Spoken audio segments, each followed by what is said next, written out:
Pa ne, draga Sofi, vse veš, da se trudim, no.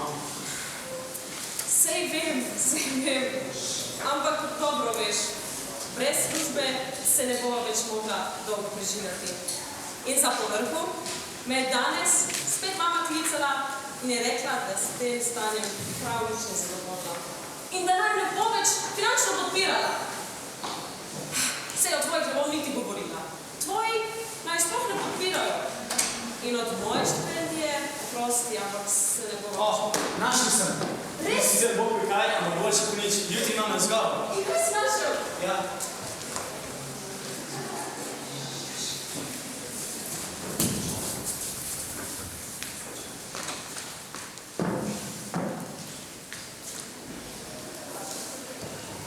Dobar dan, Aldo. Kar si? Hvala. Torej, Marko smo rekli, ne? Tako je. Naj nam že na začetku tega razgovora nekaj razjasni. V našem podjetju delamo samo trdno in pošteno. Ne sprejemamo nikakršnih prestopov. Nikakršnih. Ključna je produktivnost vsakega posameznika. Vam je to jasno? Če se s tem strinjate, lahko z delom začnete že jutri. Pogoje sprejemam, me pa vsekakor zanima, kolikšno je plačilo. Veste, namreč žena nisva v najboljši finančni situaciji in ona dobiva le štipendijo. Ja, dobro, nekaj. Vse to poslušam. Nekaj bom povedal. Toliko, koliko boste delali, toliko boste dobili. To je pa res, da smo v manjši krizi, imamo manjši primanjkljaj, ampak ni pomembno. To je za vas enkratna priložnost. Take ne bo. Mislim, da je ne smete zamuditi. Z delom začnete jutri, pridite v sebi. Najlepša hvala. Posedaj.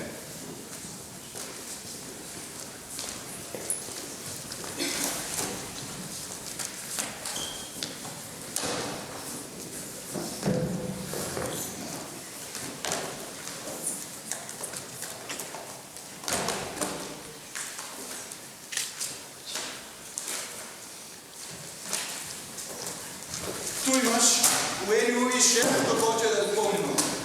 Kaj delaš? A ti sploh kaj delaš? Ti ne jemeš resno te službe. Odpuščen boš. Nared kaj. Ne morem več! Vsega preveč!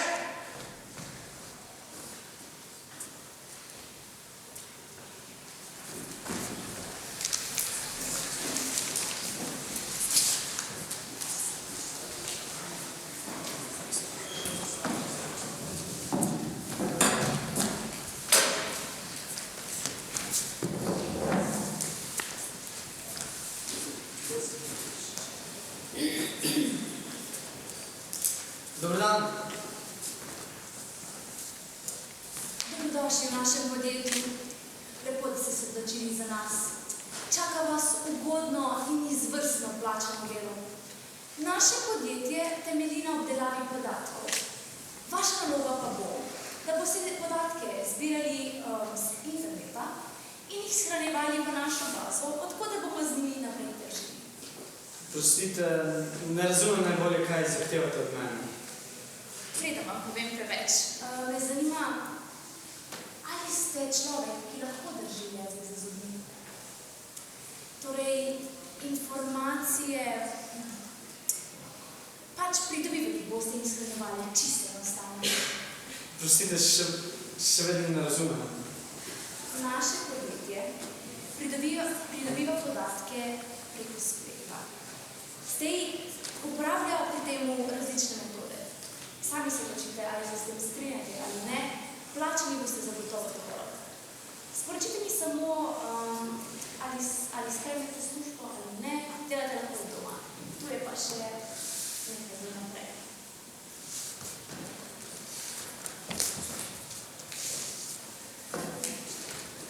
Ne vem, kaj naj naredim. Sofi nujno potrebujeva vir prihodkov, a ne vem, ali je prav, da v svojo korist škodujem drugim.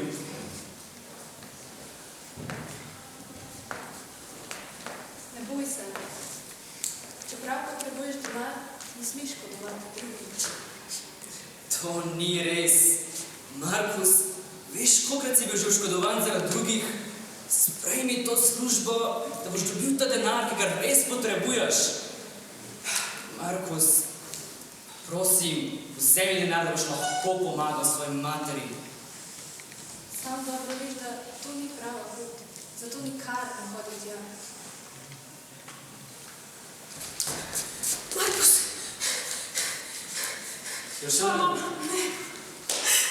mama je danes klicala in je na zdravstveno stanje se je poslabšalo. Ampak saj veš, te bolnice presvete, te čakalne vrste so predolge. Za samoplačniško. Pa tako nimamo denarja, ona pa še ima popolnoma obumpana. Še to, ali sploh lahko kako pomagam? Koliko stane operacija? Koliko? 300.000? Vidiš, to je tvoja edina možnost. Sprejmi službo, da dobiš denar, ki ga res potrebuješ.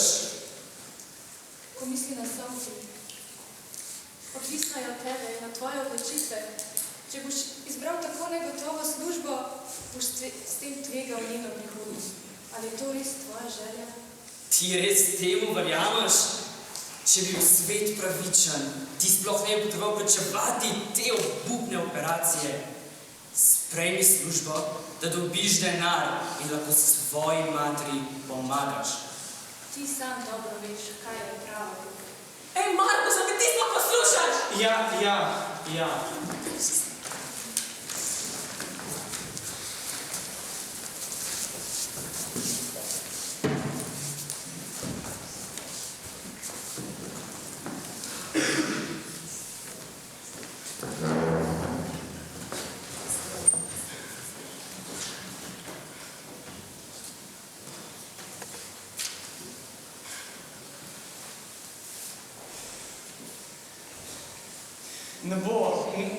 Ne bo šlo toliko truda, toliko tveganja. In še vedno se ne premaknem, še vedno sem na ničli. Vse to, kot da je za manj. Markus, res prosim te, iz dneva v dan si vedno bolj bled. Pa le, če te to delo ubija, pa pusti ga, koga briga to. Ne morem nehati. Mami je slabše iz dneva v dan. Kdo ji bo pomagal, če ne jaz? Ampak Markus, to nisi ti. To delo te spreminja. Veš, Sofi ima prav. To delo te res ubija. Ampak očitno druge ni. A kaj naj naredim? Ni druge poti. Res je, ni druge poti, ampak možnost. Markus, tvoja mati je zbolela, to veš. Njeno trpljenje čutiš vsak trenutek. Vem, vsak dan trpim z njo. Res je, točno tako, ampak kako bi lahko ji pomagal? Kako bi lahko rešil tega trpljenja? Kaj naj naredim? Markus, a si v redu? Veš, Markus, vse to, kar se dogaja, vem, da je težko, ampak edino, kar lahko narediš, je to, da se zavedaš, da največji zaklad tega sveta je mir. Mir in ne čakanje, ne bolečina.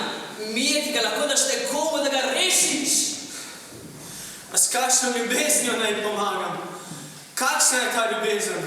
Veš, obstaja postopek.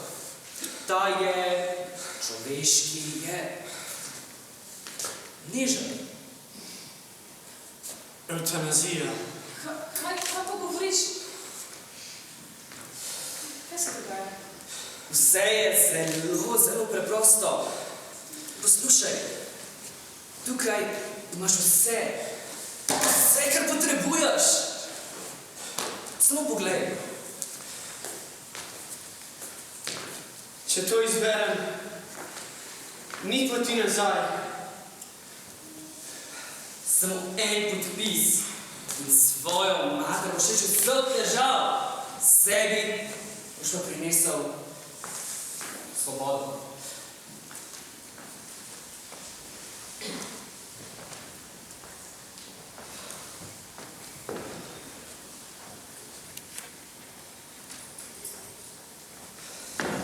Postopek pri gospe Heleni Moreti je bil uspešen. Pokojna je sicer v zadnjih trenutkih življenja doživljala bolečine, tik preden pa je zavedno izgubila zavest, je dejala: sin moj, kaj si mi storil?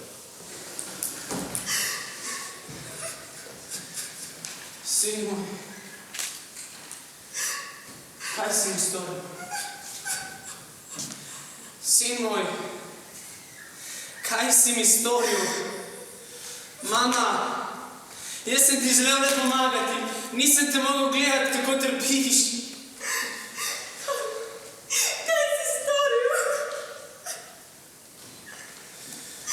Nikomur ne moreš koristiti s smrtjo. Tvoja mama je želela živeti, ni te prosila umreti. Bravo, tako se dela, lahko si ponosen na sebe in svoja dejanja. Sin moj, kaj sem ti storila? Zakaj sem se zaslužila to smrt? Ne boj se. Svoja dejanja obžaluj, si bil pisal. Bog s svojo ljubeznijo vsem dopušča, tudi tebi Bog. Prav si delal. To, kar si storil, se še ne dopušča. Vedno se lahko pobereš. Veš, Markus, pogobil si sebe in svojo mater. Končno mi je uspela pridobiti še 2 duši!